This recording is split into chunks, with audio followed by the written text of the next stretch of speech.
Oke, kembali lagi di channel saya. Makasih buat kalian yang sudah mau ke video ini. Kali ini dari Bang Mukhtar Effendi lagi ya. Kali ini ada peringatan keras buat Fitra. Wah, peringatan apa itu? Kita lihat video lengkapnya bagaimana. Sebelum kita ke videonya, bantu subscribe dulu channel saya, belum subscribe. Tidak tunggu lama, kita ke videonya langsung. Let's go.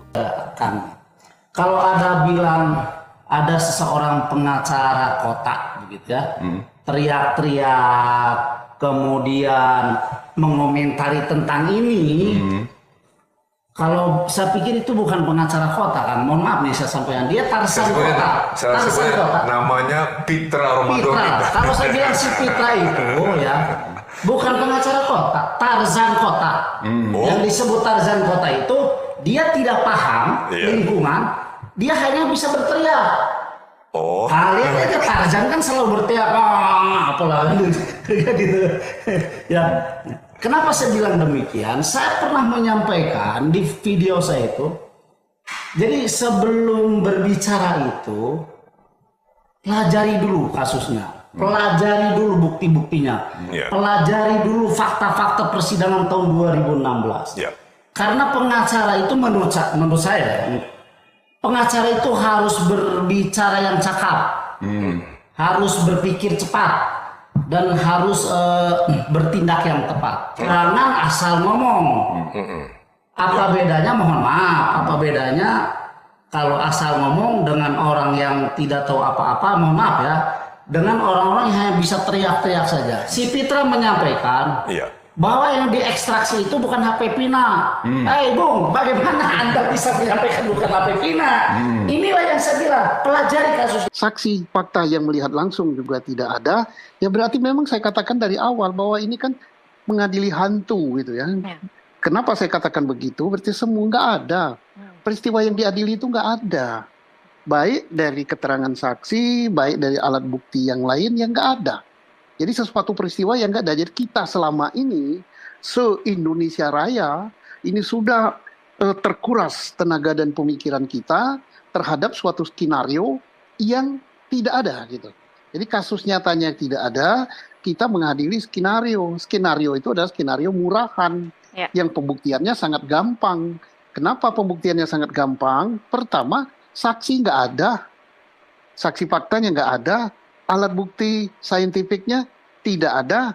Justru alat bukti saintifik yang memperkuat bahwa peristiwa itu tidak ada. Nah, kemudian alat bukti lain, baik berupa pisau, baik berupa sepeda motor. Kalau ada yang katakan, wah itu bukan kecelakaan lalu lintas, sepeda motornya lecet tapi lukanya berat. Yang kecelakaan itu, yang nabrak itu bukan motor, yang nabrak itu kepala. Kepala nabrak tiang penerangan jalan. Ya tentunya kepalanya remuk gitu, helmnya pecah. Baik. Jadi artinya ini sudahlah, kalau Sudirman sudah mengaku begitu, nggak ada lagi satupun cantolan dari kaum Bani Inkrah yang mengatakan ini udah inkrah. Udah tamatlah filmnya gitu, udah selesai. Sudirman sudah dan keluarganya sudah menyerahkan kuasa kembali ke saya dan 111 anggota Pradi pimpinan Bapak Oto Hasibuan. Jadi ternyata apa yang kita khawatirkan, Sudirman nggak mau ketemu kakaknya itu tidak terjadi. Karena apa? Ketika kami sedang menunggu sampai selama 20 menit, Sudirman masuk ke ruang tunggu, tiba-tiba kakaknya berdiri, ibunya berdiri, bapaknya berdiri, ngerangkul Sudirman yang saat itu masih berjalan. Mereka berempat tangis-tangisan.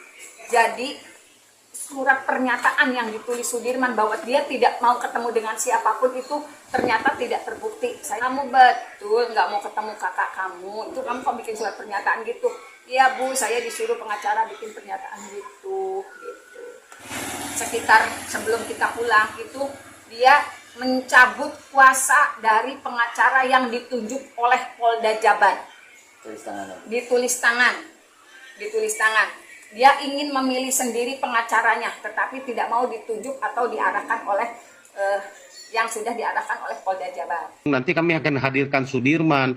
Kenapa dulu dia mengaku? Kenapa dulu dia sampaikan? Itu yang kami juga akan hadirkan fakta-fakta itu karena ini menarik. Karena peristiwa itu kan sering kami sampaikan yang yang tetap mengaku itu adalah Sudirman. Ya sampai terakhir Ya, kemudian saksi lain kan ada Liga Akbar, Dede, Aib. Ya, yang lain ini sudah mencabut. Kalau yang lain kan saksi alibi yang mengatakan mereka tidak melihat ada di rumah Pak Pasren, itu Kavi dengan Pak Pasren kan. Itu menurut saya tidak terlalu penting, kami bisa patahkan itu. Tapi yang melihat mengatakan bahwa mereka melihat ya Aib dan Dede, Dede sudah cabut. Liga Akbar yang melihat, Liga Akbar sudah cabut, tinggal Aib sendiri. Nah, kemudian tersangka yang mengatakan mengeluarkan 11 nama, diantaranya Sudirman dan Jaya. Jaya sudah cabut, Sudirman sekarang sudah mencabut. Berarti hanya tinggal sendirilah seorang Aib, entah kemana dia. Ya kita tinggal uji aja. Jadi peristiwa ini kalau tetap dipertahankan hanya berarti berdasarkan keterangan Aib, nggak ada lagi yang lain. Alat bukti lain nggak ada.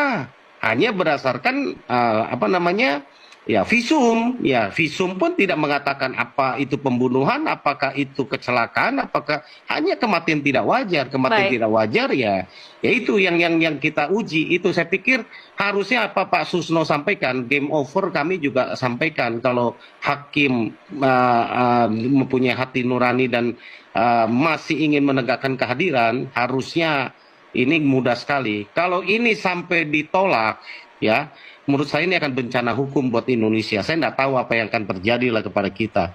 Karena siapa yang harus bertanggung jawab atas janggalnya penyidikan kasus Pina Eki pada tahun 2016? Yang harus bertanggung jawab yang mengamankan 8 orang itu, Saudara Ibtu Rudiana, Kasat Reskrim Polres Cirebon Kota yang menangani saat itu, Kapolres Cirebon Kota saat itu, Kasubdit Reskrim Polda Jawa Barat saat itu tahun 2016, Direktur Reserse Kriminal Umum Polda Jawa Barat saat itu, penuntut umum. Siapa lagi yang harus bertanggung jawab selain penyidik Polri, penuntut umum, yaitu hakim yang mengadili perkara Pina Eki tahun 2016-2017 itu.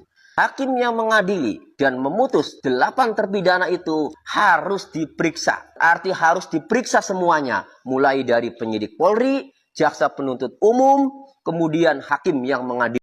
Oke, itu dia videonya. Gimana menurut kalian ya? Coba komen di bawah dan sampai bertemu di video saya selanjutnya. Bye.